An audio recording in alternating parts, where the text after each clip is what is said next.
Hello दोस्तों evil dead franchise एक बार फिर लौट आई है और इस बार दहशत का स्तर पहले से कहीं ज्यादा खौफनाक और हिंसक है। IMDb में 6.4 की रेटिंग वाली 2026 की यह latest horror film Evil Dead Burn, जहां पति की मौत के बाद एलिस अपने ससुराल वालों के साथ उनके सुनसान घर में चली जाती है, लेकिन एक एक करके पूरा परिवार खौफनाक डेडाइट्स में बदलने लगता है। क्या यह महज एक शैतानी साया था या इसके पीछे छिपे हैं कुछ और भी गहरे राज? फिल्म की एंडिंग और पोस्ट क्रेडिट सीन का क्या मतलब था? आज की इस वीडियो में हम एविल डेड बर्न की पूरी कहानी के बारे में बात करेंगे। अगर आप हमारे चैनल पर नए हैं तो इसे सब्सक्राइब कर लीजिए, क्योंकि अब हम शुरू करने वाले हैं इस फिल्म की कहानी को।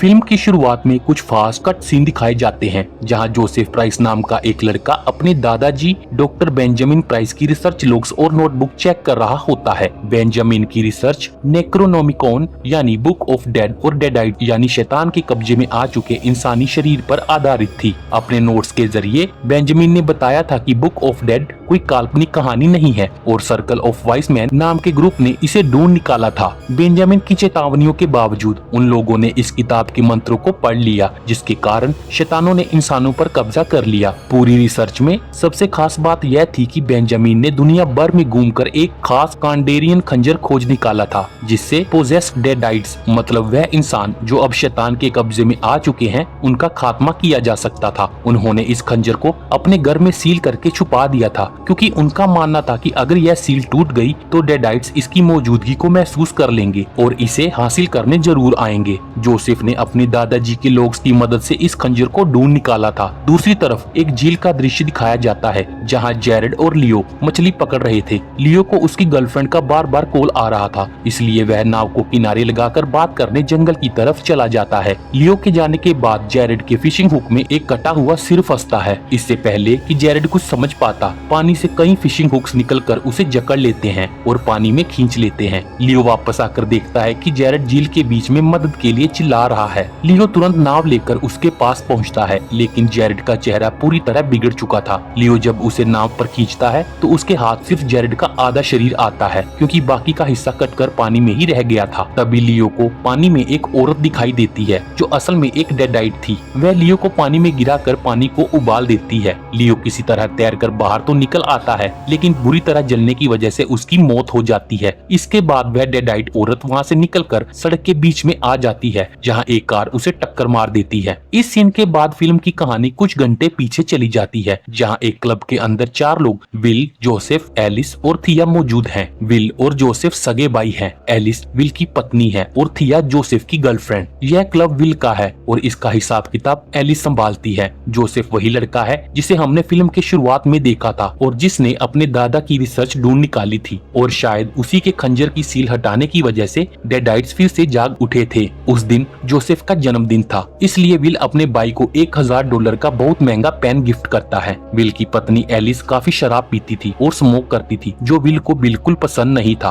उनकी बातों से पता चलता है कि विल एलिस से बच्चा चाहता था, लेकिन एलिस को इसकी कोई परवाह नहीं थी। विल इस बात पर एलिस पर बहुत भड़कता है। जोसेफ के जन्मदिन पर भी एलिस और विल के बीच झगड़ा हो जाता है, जिसके बाद विल गुस्से में कार लेकर निकलने लगता है। जोसेफ उसे रोकता है कि शराब पीकर गाड़ी चलाना ठीक नहीं है, लेकिन विल उसकी बात नहीं सुनता। कार चलाते समय विल उसी डेडाइट महिला को टक्कर मार देता है, जिसे शुरुआत में दिखाया गया था। इससे कार पलट जाती है। इस एक्सीडेंट में विल बच जाता है, लेकिन उसे वहाँ वही डेडाइट औरत दिखती है, जिसका सिर शरीर से अलग हो चुका था। वह डेडाइट हंसते हुए कहती है कि आखिरकार उसने उसके परिवार को ढूंढ ही लिया। इसके बाद वह एविल डेड वाले मशहूर मंत्र का जाप करने लगती है, जिसके बाद कार में आग लग जाती है और विल उसमें मारा जाता है। इसके बाद विल का अंतिम संस्कार दिखाया जाता है, जहाँ एलिस भी पहुँचती है। हालांकि विल के परिवार ने एलिस को नहीं बुलाया था, लेकिन जोसेफ ने उसे आने को कहा था। विल की माँ सूजन को यह बात पसंद नहीं आती। विल के पिता एडगर भी एलिस को पसंद नहीं करते थे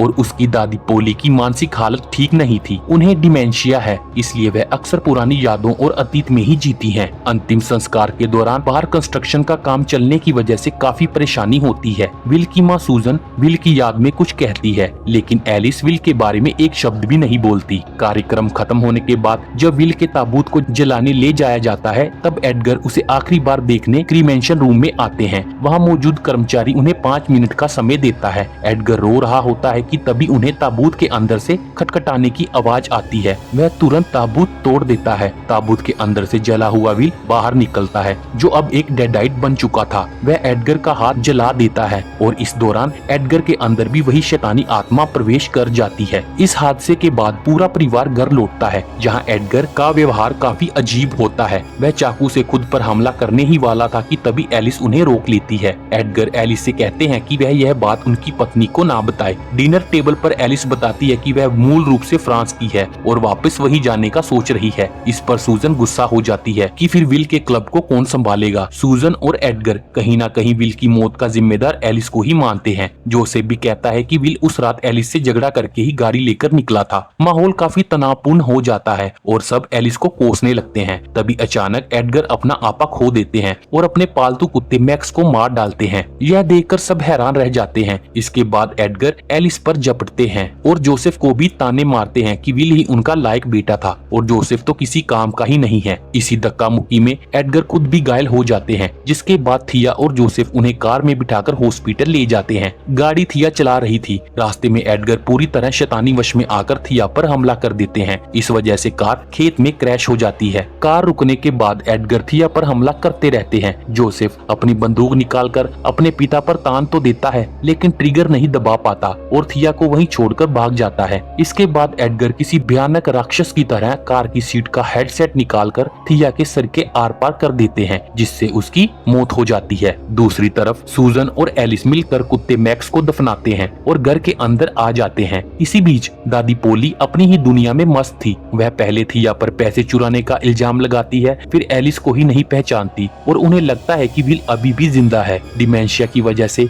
वह पूरी फिल्म में ऐसे ही अजीब अजीब बातें करती रहती है। पोली का एक पैर नकली है। सीढ़ियों पर चढ़ने के लिए वह एक कुर्सी वाली पुलिस सिस्टम का इस्तेमाल करती है। इसी बीच एलिस घर में थोड़ा छानबीन करती है जहां उसे बेंजामिन प्राइस की रिसर्च वाली किताबें और डॉक्यूमेंट्स मिलते हैं। इनमें निक्रोनोमिकॉन और डेडाइट्स के बारे में लिखा था। एलिस पढ़ते पढ़ते 4 शैतानी शब्द बोलने लगती है लेकिन तीसरे शब्द पर रुक जाती है। तभी उनका कुत्ता जो अब डेडाइट बन चुका था एलिस पर हमला कर देता है। एलिस किसी तरह बचकर घर के मुख्य दरवाजे के अंदर भागती है और कुंडी लगा लेती है। तभी दरवाजे पर दस्तक होती है और बाहर से थिया की आवाज आती है जो दरवाजा खोलने के लिए कहती है। एलिस जैसे ही दरवाजा खोलती है सामने खड़ी थिया के मुंह में कार की सीट का हेडसेट घुसा हुआ था और वह पूरी तरह डेडाइट बन चुकी थी। थिया कार की सीट को बाहर निकालती है और तुरंत एलिस और सूजन पर हमला कर देती है। तब तक जोसेफ भी भागते हुए आता है और थिया उसे भी खूब पीटती है। एलिस जैसे तैसे थिया को धक्का देकर बेसमेंट में गिरा देती है और दरवाजा बंद कर देती है। इसके बाद एलिस, सूजन, पोली और जोसेफ घर के बाहर भागते हैं लेकिन बाहर डेडाइट एडगर आ चुका था। वह सीटी बजाता है जिससे उनका कुत्ता भी वहाँ आ जाता है। अब यह चारों बाहर नहीं भाग सकते थे। एडगर जोसेफ को ताना मारता है कि विल की जगह उसे खत्म होना चाहिए था, जो जोसेफ को बहुत बुरा लगता है। एडगर जोसेफ की गन से अपने सिर पर कई बार शूट करता है मगर फिर भी वह जिंदा खड़ा रहता है क्योंकि वह डेडाइट बन चुका था। इसके बाद ये लोग वापस घर के अंदर आकर खुद को बंद कर लेते हैं।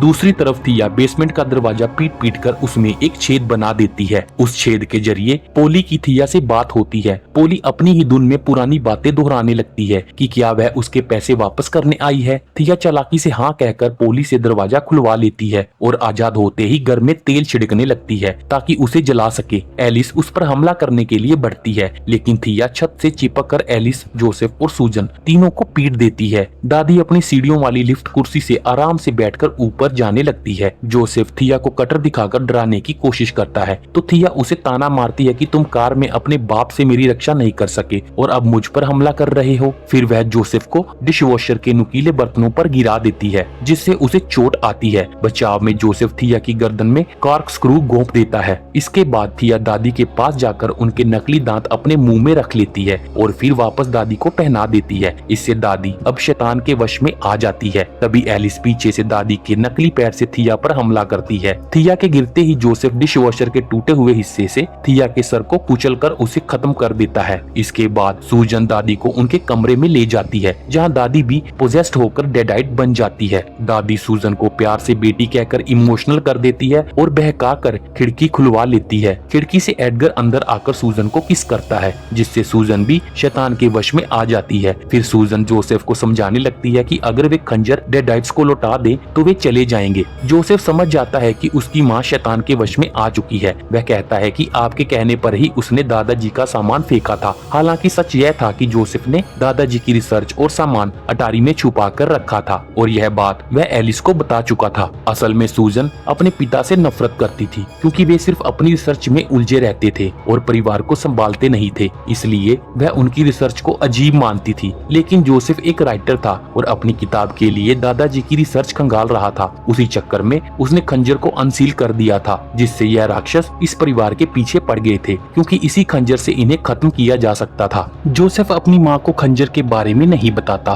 तो एडगर आकर जोसेफ और एलिस पर हमला कर देता है। सूजन एडगर को रोकने की कोशिश करता है लेकिन एडगर सबको बुरी तरह पीटने लगता है। एलिस रेंगते हुए भागती है और इस हमले के दौरान उसकी आंखों के सामने विल के साथ अपनी शादी के वीडियो आने लगते हैं, जिससे उसे बुरा एहसास होता है। जोसेफ अपने पेन से एडगर पर हमला करता है तो एडगर उसका मुंह तिया के कुचले हुए सिर पर रगड़ देता है। वहीं दूसरी ओर एलिस ऊपर भागती है जहां दादी डेडाइट उस पर हमला कर देती है। एलिस एक ग्रास कटर से दादी पर हमला करने के बारे में सोचती है, पर उल्टा दादी ही एलिस का मुंह ग्रास कटर पर टिका देती है और वही पेन एलिस के कान में घोंप देती है। इसके बाद दादी सूजन को यह कहकर भड़काती और मैनिपुलेट करती है कि वह ग्रास कटर ऑन कर दे ताकि एलिस खत्म हो जाए, क्योंकि एलिस के कारण ही विल मरा है और वह इस परिवार का हिस्सा ना होकर एक आउटसाइडर है। सूजन उनकी बातों में आकर वह कटर ऑन करने ही लगती है, पर एलिस खुद दादी पर कांच से हमला कर देती है। वह उनके पैर को उनके एलिवेटर की कुर्सी से बांधकर उन्हें सीढ़ियों से नीचे गिरा देती है। सीढ़ियों पर गिरते ही दादी का पैर कुर्सी में फंस जाता है, जिससे बचने के लिए वह अपना पैर काटकर शरीर से अलग करने लगती हैं। इसी बीच एलिस सूजन को लेकर वॉशरूम में भागती है और एडगर के आने से पहले खुद को अंदर लॉक कर लेती है। वॉशरूम के अंदर एलिस सूजन पर बुरी तरह भड़कती है क्योंकि सूजन